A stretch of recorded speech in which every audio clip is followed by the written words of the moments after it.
Welcome to Tease, a brand new Yu-Gi-Oh podcast looking to celebrate everything about the game, from the anime to the art, from the competitive to the casual. I love this game and I want to explore every single inch of it. So pour yourself a cup of tea and let these light Yu-Gi-Oh conversations wash over you. Welcome everybody to episode 1 of the podcast. I have debated a little bit about how I wanted this first episode to go. I have completed several interviews with some interesting guests, but I thought it might be better if I started the first episode alone to really set the scene for what I want to talk about and explain a little bit about my history with the game and what you might be getting from this podcast. So I've played Yu-Gi-Oh as long as I can remember. As far as I'm aware, I was first given some booster packs when I was about 4, early primary school, because I remember bringing them in around year 1, year 2, if not younger. Like most people, I didn't dive in on the competitive end for a very, very long time. I think until the end of the GX era, my deck was a huge pile of every single card I owned. Believe it or not, that meant it wasn't very consistent, and despite having fun in the day, I don't think I'd enjoy going back to those decks now. It wasn't until the 5Ds era that I really enjoyed playing Yu-Gi-Oh! It was hard to play Yu-Gi-Oh! Back in GX era. All the boss monsters were fusions for the most part, and if you didn't have the expensive cards like Cyber End Dragon, then you had to settle for bad elemental heroes. Obviously, in hindsight now, there were a lot more cards that I could have been using, but as a small child you get what you get.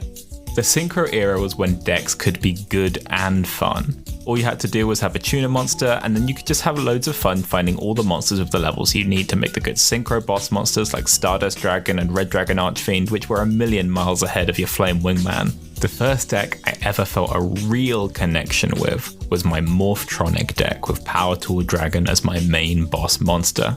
I remember my best friend Corey that I always play Yu-Gi-Oh with, and I still do to this day whenever I go home. He had Morphtronic cards all over his floor once, and he had no interest in them. Probably distracted by those much cooler looking psychic monsters, to be fair. He said I could have them because he did not want them, and I took all of those bad boys home and built the most fun, high-rolly synchro deck that I could have ever thought of back in the day. I still love Morphtronic to this day, and when Halka 5 Brax was legal, I was building all sorts of high-rolly synchro spam decks with them. I still get to play with them a little bit now in the Tri-Brigade FTK deck I've just built, although that might be getting a bit complicated for some of the casuals. If doing TikTok lives has taught me anything, and I do TikTok lives where I do regularly if you're not one of my followers from the TikTok side, it's taught me that a lot more people love Yu-Gi-Oh! Or at least have nostalgia for Yu-Gi-Oh! Than even they think, probably. People watch our streams for hours and hours and they still have no idea how the game works. All they're doing is waiting for a pot of greed, an Egyptian god, or a dark magician. I want to talk to people from all levels of Yu-Gi-Oh! For this podcast. Casuals, competitive, anime fans, people who are maybe on the money side, merchants maybe. However, I have to keep in mind that can be quite alienating to some people. If you're just a fan of the anime, or you just want to hear people have a light conversation about Dark Magician, not every episode of this will be for you, so I'm happy for you to dip out whenever you feel that you might be getting overwhelmed. However, if you have a thirst to learn, then I am happy to teach you everything I know and take you from a complete casual to a little burgeoning competitive player. If there's a topic you'd like me to cover or get a guest on or just answer myself, then just leave it in the comments either on my videos on TikTok or on the podcast itself. Guests. I said there would be guests, and I do actually have 2 fully recorded guests so far. The first was a childhood icon of mine, Sladra, who used to be known as Asian Eyes White Dragon, one of the biggest Yu-Gi tubers around, or at least he used to be. I'm not sure about the competition these days, but he has got a very impressive channel under his belt. And I also have the wonderful Yu-Gi-Oh artist Jamie joining me, also known as Abyss on Twitter. She is very talented at both the game and at art, which is disgustingly unfair. How can you be good at both? It's really rubbing it in. Obviously, I can't go letting every Tom, Dick and Harry on the podcast. I just wouldn't have the time to edit it all. I barely have enough time to edit the episodes I've already recorded. However, if you have a thought, maybe I'll do a question of the day and I'll take in some recorded voice messages from you guys to include. If you think that would be fun, let me know. All the interviews on this show will be edited down into nice, juicy clips, snippets or conversations. Maybe I'll theme it around a particular topic. However, if you cannot stand the censorship, if you want the raw truth as it is, I will be uploading the full conversations onto my Patreon. So if you want to follow the link in the description below, you can find that and get any more information that you need there. In terms of my relationship with Yu-Gi-Oh! Right now, I've been a Yu-Gi-Oh! Content creator for just over a year now, and I love the game maybe more than ever. Making content for so many people really does bring out your enthusiasm for the game. I think if I was just sat there playing it on my own, it might not be anywhere near as fun.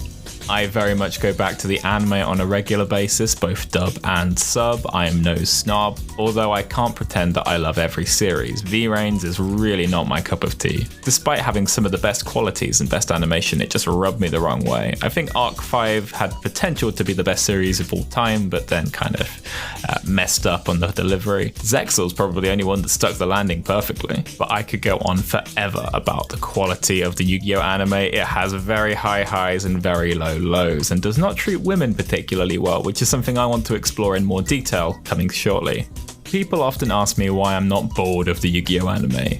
They play cards for half of it. They're not even fighting properly. What is there to enjoy? And my logic is it's just a fighting show. It's a fighting show where instead of a fight scene, they play a card game. And guess what? At home, you are going to get in trouble if you do a drop kick into someone's head, but you will never get in trouble. Well, I take that back. If you're in a strong Christian household, you might get in trouble. But in general, you're not going to get told off for having an epic duel with your friends instead of punching them in the face.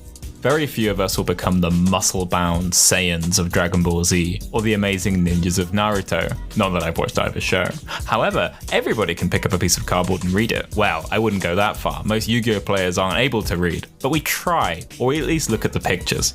Original series Yu-Gi-Oh is just not my cup of tea because the cards are so basic. There's so many normal monsters or field spells that do so little that they feel like they're wasting the paper they're printed on. One of my favourite things about the show is seeing a cool combination that a character's come up with and being able to recreate it yourself. For example, Jaden used a card called Mirage of Nightmare that lets you draw 3 cards but then makes you lose them at the end of the turn. However, he used Mystical Space Typhoon to destroy his own Mirage of Nightmare, meaning that it wasn't alive at the end of the turn to make him discard. That's a fairly good combo, and as a 9-year-old you're thinking, wow, I didn't think of that, and then you get to try it yourself against your friends. Over the years I've half collected. I've never really committed to it until lockdown. Being trapped inside for such a long period of time really gave me the chance to go through my binders and bundles and boxes of old cards to see what I actually had, and one of the things I always wanted since I was a kid was a collection of all the number cards.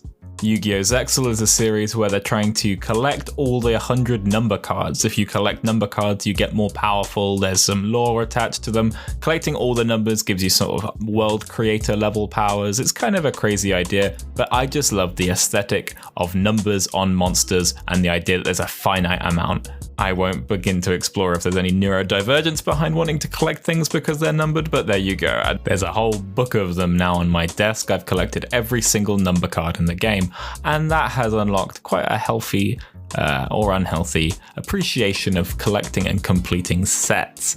I then collected every single banned card in Yu-Gi-Oh! And I'm happy to explain why there should be banned cards because it's a topic I'm very passionate about, and my comment section is very against the idea of banned cards for some ridiculous reason. And my next collection that I haven't even made a single video about because I'm still making videos covering the banned list collection will be all the hero monsters in the game, which I'm very nearly at completion of. And maybe one day I'll sell them all and collect £1 billion, and then maybe I'll spend that £1 billion getting whatever the next meta deck is if I want to go really try hard. In terms of competing, I dabble, I dip my toe in the water. I try and build decks that could compete if I wanted to, and then I don't compete. I will be starting very soon, and I'm happy to document my journey of trying to be good at the game with you guys on this podcast, but I will not commit to winning because I am no fool. I did a lot better with the Digimon trading card when I went to the locals for that than I did with the last couple of Yu-Gi-Oh! Locals that I went to, which is incredibly depressing seeing as I've played Yu-Gi-Oh! For about 20, if not more years now, and I've played Digimon for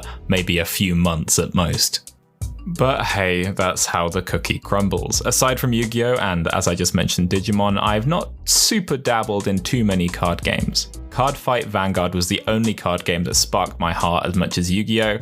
And I've really fallen off. The power creep got ridiculous. And not so much unfun, but it got too expensive to keep up with it. It felt like every time a new pack came out, the old pack became instantly irrelevant. While certainly there is power creep in Yu-Gi-Oh! That's a fact, they normally spread the power creep around a couple of decks, so even if you don't want to play the top deck, you can play the second or the third or the fourth best deck and still have fun and still steal some wins from the best deck. The number one deck that has my heart and will always have my heart is Hero.